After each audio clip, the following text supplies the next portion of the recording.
Assalamualaikum warahmatullahi wabarakatuh. Waalaikumsalam warahmatullahi wabarakatuh. Perkenalkan, nama saya Rahman Bagus. Di sini saya akan mewawancarai salah satu garim dekat musola saya yang bernama Ustadz Henry. Endri kan. Iya. Jadi di sini pertanyaan itu Iya.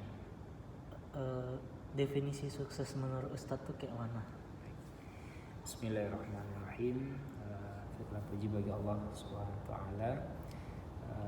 Dalam kesempatan ini menjawab pertanyaan yang sangat luar biasa dari Ananda. Bagus. Baik, pertanyaannya sangat menarik. Makna dari sukses itu apa? Dan kalau bagi saya pribadi, sukses itu adalah ketika kita bisa membahagiakan diri kita pribadi, kemudian bisa membahagiakan orang-orang yang ada di sekitar kita, yang terutama itu seperti keluarga kita, ya, suami, istri, adik, kakak, yang lebih penting lagi kedua orang tua yang sudah melahirkan kita, membesarkan kita hingga bisa menjadi seperti apa saat ini adanya. Kemudian tidak lupa juga ketika kita bisa meringankan beban orang-orang yang ada di sekeliling kita. Itulah salah satu kunci kesuksesan.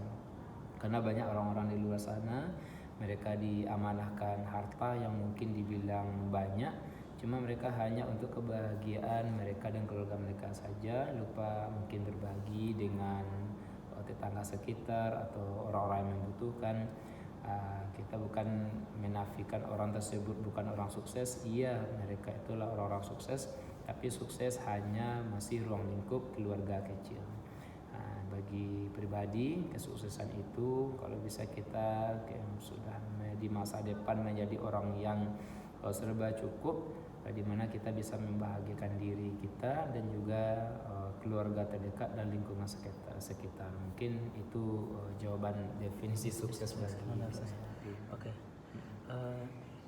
Pertanyaan selanjutnya itu, waktu di titik terendah Ustadz itu apa yang bisa membuat di titik terendah gitu?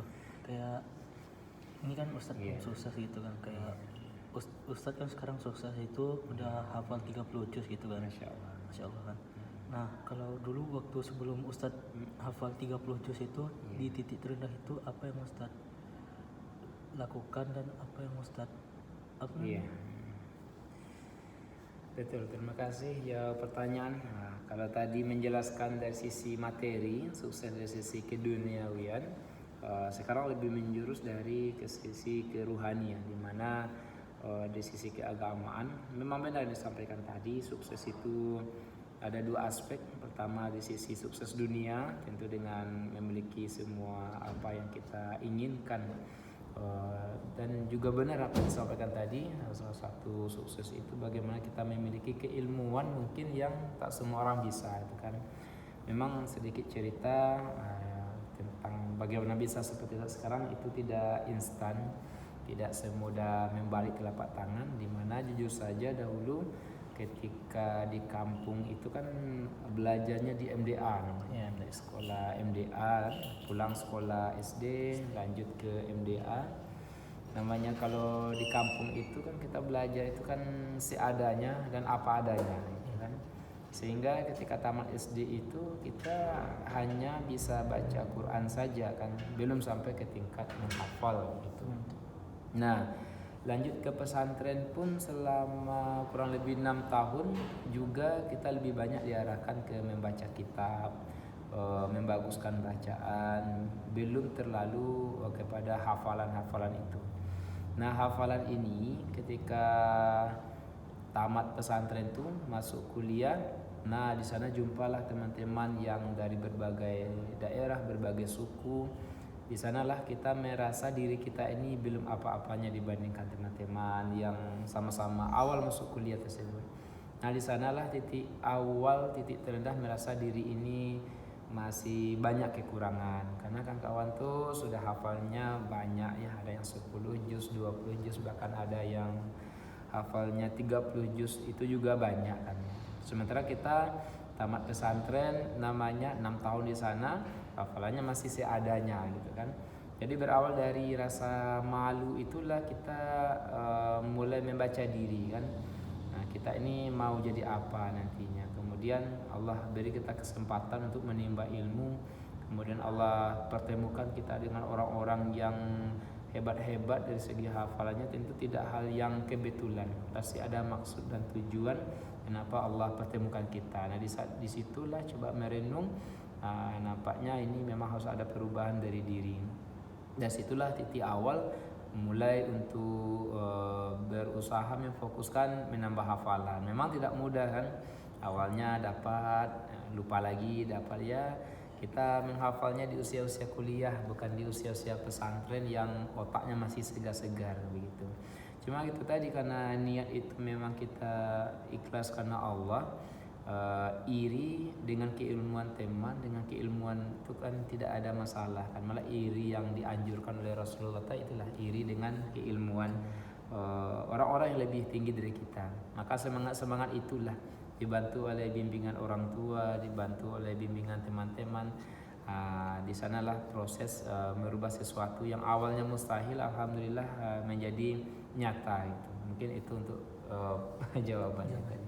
Oke, dan pertanyaan terakhir ini Ustaz, apa yang Ustadz lakukan ketika sudah menjadi seperti sekarang, menjadi orang sukses yang dulu kan Ustadz bilang titik terendahnya itu Ustadz iri dengan teman-teman Ustadz yang sudah hafal Al-Quran banyak juznya gitu kan. Apa yang Ustadz lakukan hingga di titik sekarang ini? Yang pertama dilakukan yaitu meluruskan niat dulu. Kita hidup ini tidak akan selamanya di dunia ini kan. Ya, jadi apa yang bisa kita perbuat di dunia ini harus jelas tujuannya apa. Jadi meluruskan niat dulu. Yang kedua, niatkan apapun yang ingin kita kerjakan tuh dipersembahkan untuk kedua orang tua kita. Pertama tadi lurus niat karena Allah. Yang kedua, segala prestasi materi apapun yang ingin kita tuju di hidup ini, niatkan untuk membahagiakan orang tua. Mungkin kalau kita pedagang, berhasil kita berdagang, orang tua bangga, iya.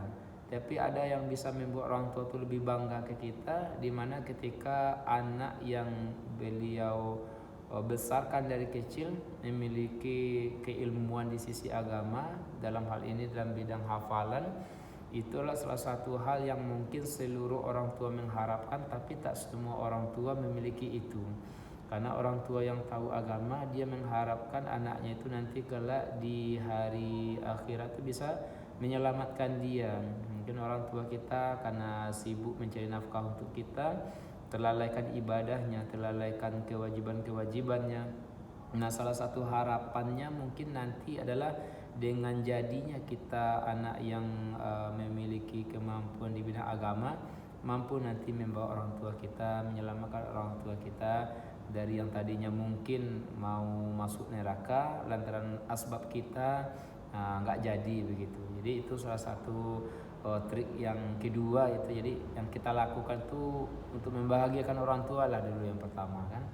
Yang selanjutnya bagaimana kita mencontoh Rasulullah. Kenapa kita mencontoh Rasulullah? Rasulullah tuh setiap saat beliau tuh tak ada yang diperbuat tuh tanpa setiap hari tuh tanpa ada makna dari perjalanan hidup beliau. Selalu ada perubahan, minimal introspeksi diri kan. Nah, dari hal-hal itulah yang membuat semangat kepada diri pribadi. Nampaknya walaupun tak secepat anak-anak yang menghafal Al-Quran, sedikit demi sedikit jadilah yang pada ujungnya akhirnya sampai juga pada tujuan. Mungkin itu salah satu jawabannya. Oke, jazakumullah khairan ya Ustaz. Sama-sama. Baik, di sini sudah terjelas definisi sukses menurut Ustadz Endri yang saya wawancarai untuk ujian tengah semester saya. Yang mata kuliahnya itu Al-Islam. Islam. Baik, jazakumullah khairan Ustaz. Iya, sama-sama. Satu lagi tambahan mungkin untuk membantu Ananda juga ya. Nah, banyak orang ketika sudah sukses mereka ingin punya rumah sendiri. Banyak orang ketika sudah sukses mereka ingin hidup mereka tuh lebih mandiri. Tapi kalau saya pribadi kan saat ini tinggal di musala itu bukan karena keinginan orang lain, tapi memang keinginan saya sendiri karena terinspirasi dari ada dahulu salah seorang dosen saya sudah menjadi doktor pun masih tinggal di masjid. Ketika ditanya, kenapa bapak kan sudah doktor, sudah kalau dibilang beli rumah bisa, mau apa bisa kan? Saya itu diniatkan oleh orang tua saya jangan jauh-jauh dari masjid katanya kan. Nah, jadi kata-kata itu yang namanya guru kita dahulu kan, yang menjadi darah daging pula kepada kita sebagai anak ideologis dari guru itu ternyata memang benar kan. Walaupun kita punya ini dan punya itu, tinggal di masjid itu memang menyenangkan. Jadi salah satu definisi sukses itu salah satu bisa juga kan, tak selamanya hidup di rumah mewah bertingkat yang serba ada fasilitas lengkap itu orang sukses tidak. Yang sukses sebenarnya itu adalah ketika kita berada berguna untuk agama kita. Dalam khusus ini tentang tinggal di masjid ini banyak keuntungannya. Salah satunya itu tadi kan, ilmu kita teramalkan, hafalan kita terulang, kemudian minimal ibadah kita terjaga gitu kan. Dan nanti di akhirat pun kita tak banyak pertanyaan dari malaikat ya. Kalau kita punya rumah kan banyak pertanyaannya kan, duitnya dari mana segala macam kan. Tapi kalau kita tinggal di musala, hati tenang, kita bebas mau ngapa kan, ibadah kita terjaga. Dan itu bukan berarti kita juga rendah di sisi Allah. Bahkan mungkin salah satu niat kita untuk lebih mendekatkan ke diri ke surga itulah menjadi penjaganya musala atau masjid-masjidnya Allah. Mungkin itu salah satu tambahan dari wawancara yang sudah dilakukan oleh Ananda. Bagus ya. Oke, terima kasih banyak. Terima kasih banyak Ustadz Henry, sama-sama. jazakumullah khairan. Iya. Baik, di sini saya akan mengakhiri wawancara saya. Iya. Apabila lebih kurang dan mohon maaf. Wabillahi taufiq wal hidayah. Assalamualaikum warahmatullahi wabarakatuh. Waalaikumsalam warahmatullahi wabarakatuh.